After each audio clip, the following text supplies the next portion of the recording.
Good morning. Today we're going to discuss how to get paid from the Federal Reserve. What we want to do with this is, I know over the last, since 2008, the market's gone straight up, right? And if you had basically invested in anything, you'd be great, right? That's part of the reason why we're having this whole video, is because me and my grandma missed out on it. And 10 years later, we're not millionaires, right? So now I've been talking to her and explaining to her, like, look, we got to change something. So the next 10 years, we're not looking back and like, man, we missed it again, right? Excuse me again. So now that the market's on all-time highs, like yesterday was Thursday, December 19th, and it hit another all-time high, right? Well, what's happening also is the Federal Reserve, right, changes its rates. Sometimes it's cheap money, sometimes it's expensive money, right? I go more into this later on. But what this income strategy is based off of is based off of investing in one security, right? It's kind of like, it's a mutual fund, kind of, more or less, for lack of better words. It's a fund, right? Not a mutual fund, it's a fund. And what it does is it invests in bonds, right? Or like basically the Federal Reserve bonds. And it's a floating rate bond. So what it does is, when the government increases interest rates, right?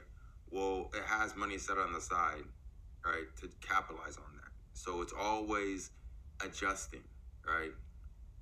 I'm not good enough to be able to do that, and I'm pretty sure you're not good enough to be able to do that either. So they got professionals in the background adjusting, because they're in cash majority of the time, like 80% or something like that, and then they adjust it around, right? So, all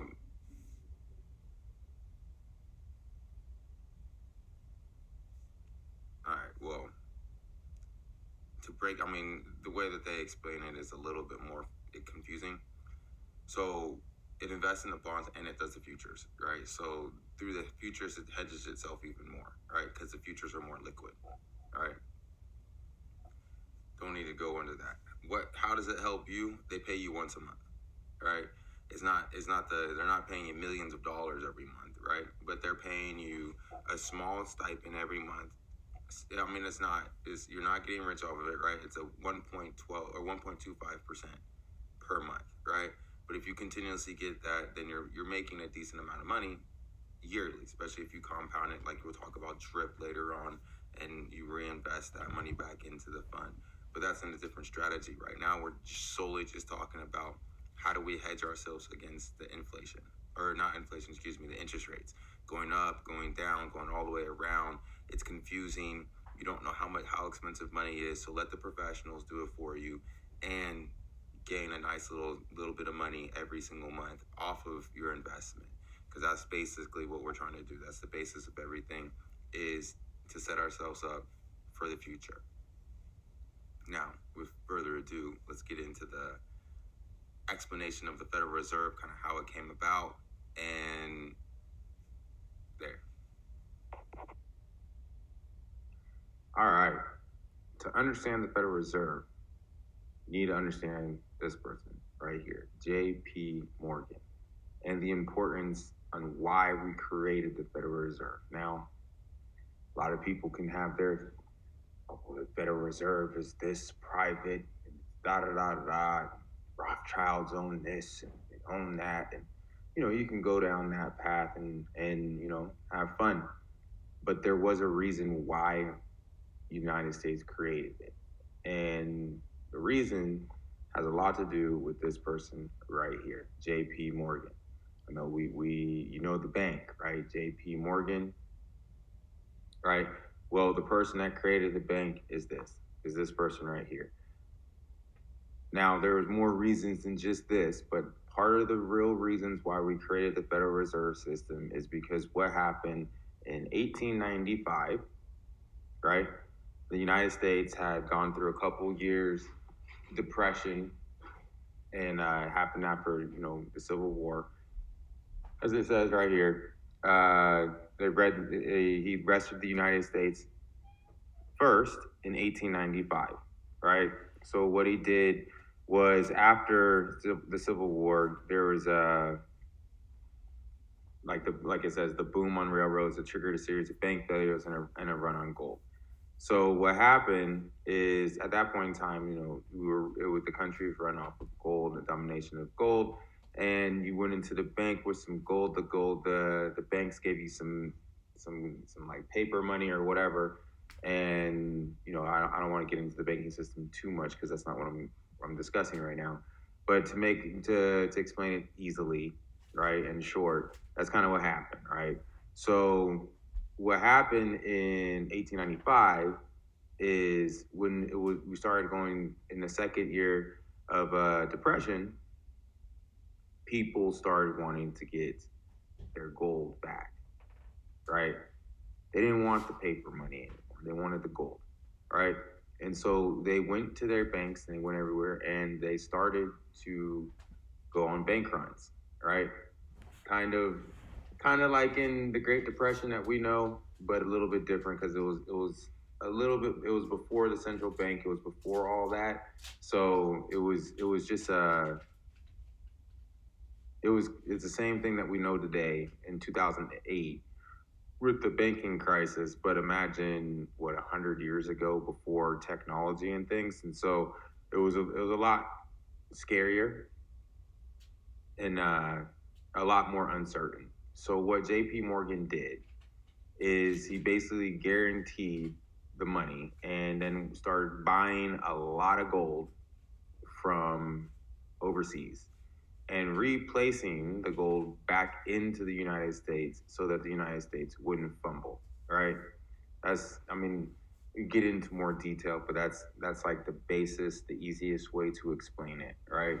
So he was basically the bank of the United States, right? So when we think of today, we think of the Federal Reserve. Okay, we need a new budget, right? A new military budget, a new education budget. We go talk to the Federal Reserve, and the Federal Reserve's like, okay, well, we'll give you this, right? So back in those days, we didn't have that. So we also didn't have very many people that knew or could solve the problem. J.P. Morgan was a banker, was used to solving problems. So that's what he did for the United States in 1895, is he basically saved the economy the first time, right? Now, not too many years later, in 1907, right? So we're talking, what, 12 years? 12, give or take, starts, because everything's not on a precise moment, 12, 15 years, which makes sense, because that's when, every 12, 15 years we have a kind of a downfall. It's a business cycle, right?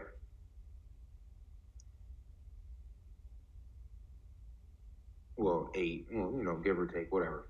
8 to 10 years, 8 to 15 years, whatever. So in this one, what happened was, we did the same. This is more like the easier way to explain this is the housing crisis, because we all understand. Well, for the most part, we understand that. It's a little older for some of the younger kids or some of the younger people, but for the most part, we understand what happened. Well, kind of understand what happened. All right, so what happened is this company down here, Tennessee Coal, Iron, and Railroad. All right, you can read it. It's oops. Went on Wikipedia and you can look and you can read it yourself. But for the most part, let me just summarize what happened. So just like in the housing crisis, people are like, you know what? I don't have any money, but this house is gonna go up. I've seen so many people get rich. I'm just gonna buy this house, even though I know I can't afford it. And in a year, I'm gonna sell it for a huge profit, right? That is an amazing strategy until it doesn't work, right?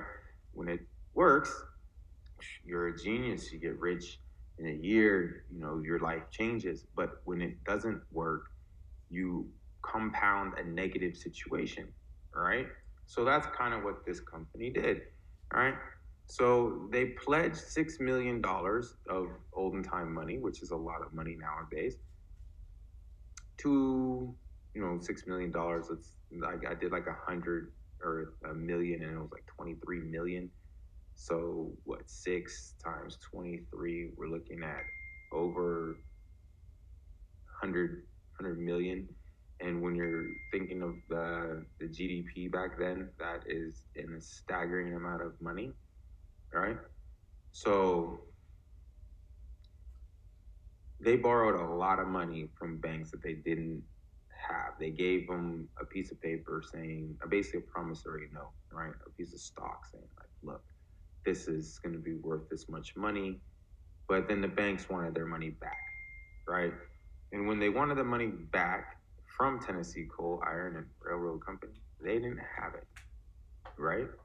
Kind of like when people bought houses they couldn't afford, and when the balloon payment went up from $1,000 a month to $8,000 a month, they didn't have it, right?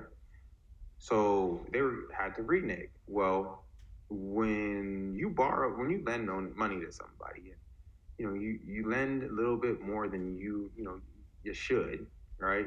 You have 10 friends and you loan money to each and every one of them, right? Now, they're your friends, they're supposed to pay you back, but when they don't, right? Then what happens to you? Then you put yourself in a horrible situation, especially when you have bills, right? So things can get turned off because of the debt of other people, right? Their credit worthiness wasn't very good. So, that's what happened. In the second time, Mr. JP Morgan had to come back and basically buy out the railroad, the TLC, buy everything out. Because he knew that if some banks started to fail, then other ones would fail, and there'd be another run on banks, another panic, right? So they had to stop this. So, antitrust, to make it simple, right? I could get much more into it, but I'm trying to make it as simple as possible so everyone can follow me. What happened is JP Morgan had to come in for a second time and bail out the United States before it basically crumpled itself, right? After they did it for the second time, the United States realized that no one person can have that much power, right? JP Morgan was basically the most powerful person in the United States at the time because he controlled the money, right? He controlled the banks. He can basically control the stock market. He was the Don Dada of that era, right? When it comes to banking and understanding finance, right? He wasn't the richest person, as Rockefeller said. He died a poor man, right? We're talking, he had hundreds of millions of dollars, and Rockefeller's like, oh, too bad he died a poor man, right? So this man was very wealthy, wasn't the most wealthiest of the time, but was very influential on the banking system. So after the two times that one person had to save the United States was like, never again can we depend on just one person. So that's like right here by Senator Nelson Aldrich, decided never again. And that's what they created the Federal Reserve, right? To be able to have an entity, which isn't government, right? It's its own separate entity. So it's kind of like JP Morgan, but it's a group of money, all right? It's not just one person. It's a group of different banks throughout the United States that all talk together and discuss in union, right? In unison about the banking system. Like, do we need the money supply? Do we need to raise interest rates to make, and let's go down here, money is cheap. If you ever heard that, that means that the interest rates are low. So you can borrow money for cheaper, right? So the Federal Reserve, like the easiest way to think of it, all right, you go to a bank, right? Cash your checks, do everything, get a loan, all that kind of good stuff, whatever you go to the bank for.